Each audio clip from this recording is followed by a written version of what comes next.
Sebuah rekaman ramai beredar di media sosial Telegram pada Selasa 28 Mei 2024. Dalam rekaman tersebut memperlihatkan seperti apa situasi pelatihan tempur yang dilakukan oleh Korps Marinir Angkatan Bersenjata Ukraina kepada para anggota militernya. Makin meningkatnya intensitas perang Rusia menjadi tantangan besar tersendiri bagi kelompok militer Ukraina.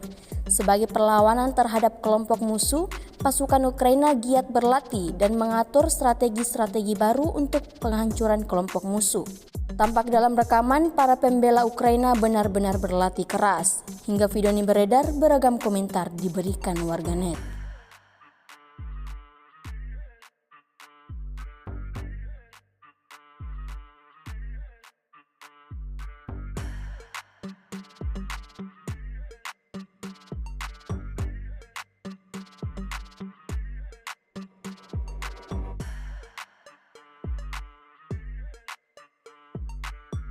Download Tribun X sekarang, menghadirkan lokal menjadi Indonesia.